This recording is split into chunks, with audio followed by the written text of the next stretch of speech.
দুটো মানুষ বলতে আমার হ্যাঁ অবভিয়াসলি দুটো দিক আছে, একটা আমার ক্লাসিক্যাল দিক আর একটা আমার কমার্শিয়াল সাইড। যে কমার্শিয়াল সাইড বলতে আমি ফিল্মের সঙ্গে যুক্ত প্রায় 26 বছর ধরে।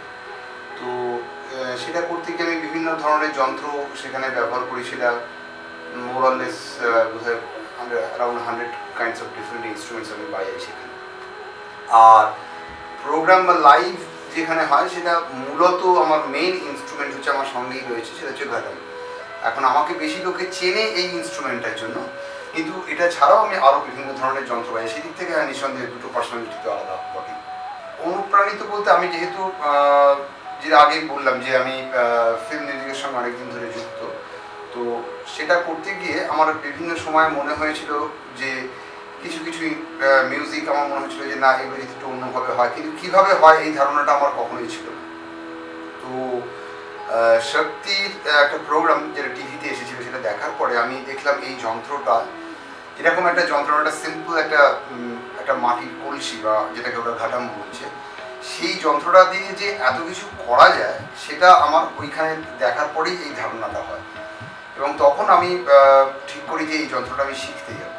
তো সেটার জন্য আমি মাঝখানে ইন্ডাস্ট্রি ছেড়ে দিয়ে প্রায় 3 বছর আমি গুরুকুল স্টাডি করি। আমি চেন্নাইয়ে চলে গিয়ে ওখানে থেকে এই ইনস্ট্রুমেন্টটা যখন শিখি, এবং তখন আমার একটা মনে হলো যে আমরা তো বলি ইন্ডিয়ান ক্লাসিক্যাল, বিদেশের কাছে ইন্ডিয়ান ক্লাসিক্যাল বলেই ব্যাপারটা পরিচিত, কিন্তু ইন্ডিয়ান ক্লাসিক্যালের একটা অদ্ভুত দুটো ভাগ আছে, একটা নর্থ ইন্ডিয়ান, একটা সাউথ ইন্ডিয়ান।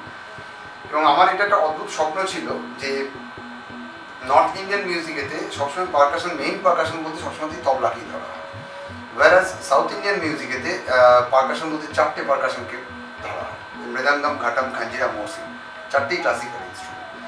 তো সেইটা করতে গিয়ে তখন দেখলাম যে আমাদের এখানে কিন্তু যে ওদের যে পাক্কাবাদ্যম, উপপাক্কাবাদ্যম, মেইন পারকাশন এবং সেকেন্ড পারকাশনের যে কনসেপ্টটা আছে সেটা আমাদের নর্থ ইন্ডিয়াতে নেই।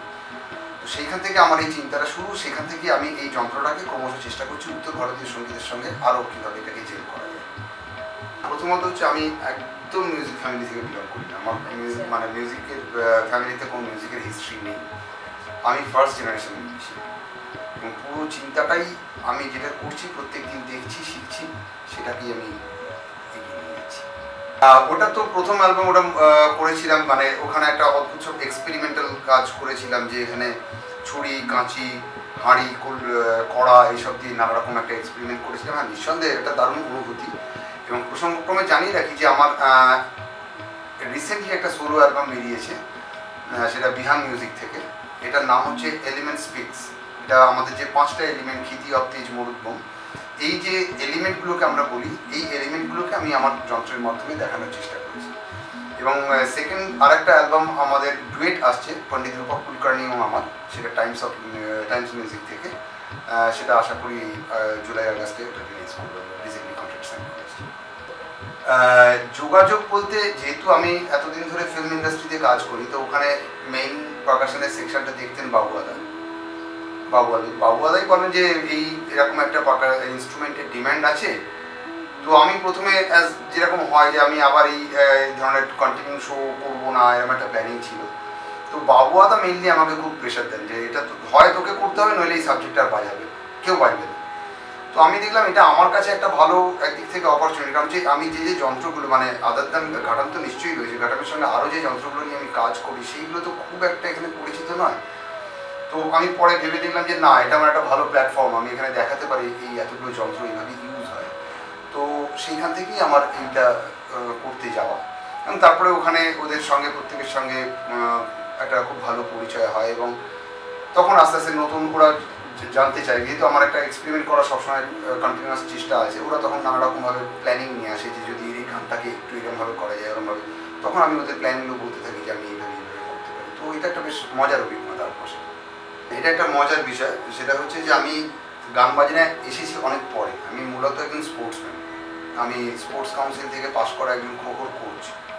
আমি এই করতে করতে আমি গান বাজনায় এসেছি বোধহয় ওই 16-17 বছর বয়সে। তার আগে আমার সঙ্গে গান বাজনার কোনো সম্পর্ক ছিল না। তো আর আমি একদম বর্ন বট আপ হাওড়া, তো পুরো পড়াশোনা হাওড়া বিকেল institution school, Dinabandhu college, born brought up হাওড়াই। সেইভাবেই আমার অনেক পরে গান বাজনায় আসা।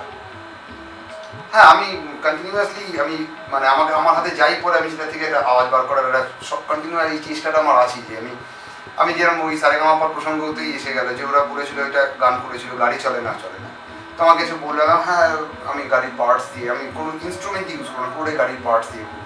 তো আমার এইগুলো নানা রকম চলতেই থাকে। আমি যেরকম ইভেন ক্লাসিক্যালেতেও যে জিনিসটা ছিল না, ক্লাসিক্যালেতে একটা পার্ট বাজানো হয় সেটাকে জোর বলে।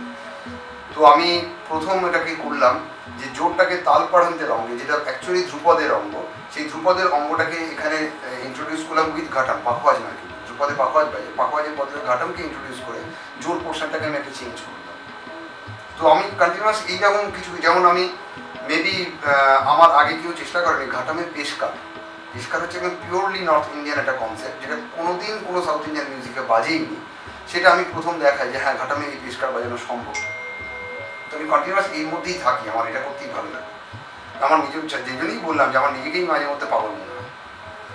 এটার মেইন কারণ আমি বিশেষ করে আমি মানে বাচ্চাদের ক্ষেত্রে যেটা দেখেছি, একদম কিছু মনে করবেন না, বাচ্চাদের ক্ষেত্রে যেটা সবসময়তেই দেখেছি, বাচ্চাদের মায়েরা বেশি উৎসাহিত হয়ে পড়ে যে তার বাচ্চাকে কখন স্টেজে তুলবে। আমি এরকম কোয়েশ্চেন আমাকে শুধু না আমার গুরুজিকেও পড়তে হয়েছে, আমি চোখের সামনে দেখেছি। মানে স্টুডেন্টকে প্রথম দিন দিয়েই বলছে আচ্ছা কতদিন লাগবে, এই কতদিন লাগবে এটা সে কিন্তু স্কুলে গিয়ে বলে না। স্কুলে গিয়ে যদি ক্লাস 5-এ সে ফেল করে যায় তাহলে সে কিন্তু কোয়েশ্চেন করে না কেন ফেল করলো, ওয়ারাজ এখানে কেন 2 বছর বেশি লেগে গেল সেটা কিন্তু তার উতলা হয়ে যাচ্ছে কখন স্টেজে তুলবে। এই উৎসাহটা বন্ধ হলে কিন্তু ছেলেমেয়েরা অনেক তাড়াতাড়ি এগোবে। একটাই কথা বলার আছে, খুব গুরুত্বপূর্ণভাবে আমার মনে হয় এই মেসেজটা যাওয়ার দরকার, সেটা হচ্ছে যে আমরা আমাদের গান বাজনাটাকে ক্রমশ ভুলে যাচ্ছি। তো যদি প্লিজ মানে ইয়াং জেনারেশনকে আমি এই জন্য অনুরোধ করছি, তার কারণ হচ্ছে আমার কাছে অনেক স্টুডেন্ট আসে জাপান থেকে, আমেরিকা থেকে, ইউরোপ থেকে। অদ্ভুতভাবে আমার পাড়া থেকে কিন্তু কেউ আসে না যে ইনস্ট্রুমেন্টটা শিখবে বলে, তারা চলে যাচ্ছে গিটার শিখতে, ড্রাম শিখতে।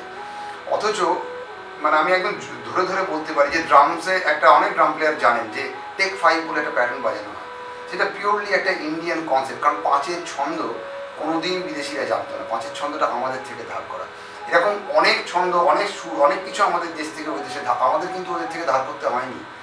কিন্তু এই গুরুত্বটা বোধহয় ইয়াং জেনারেশন এখনও বুঝতে পারছে না। এটা যত তাড়াতাড়ি বুঝতে পারবে তত মঙ্গল, না হলে একটা সময় আসবে আমাদের দেশের যন্ত্র শেখার জন্য কিন্তু আমেরিকা যেতে হবে।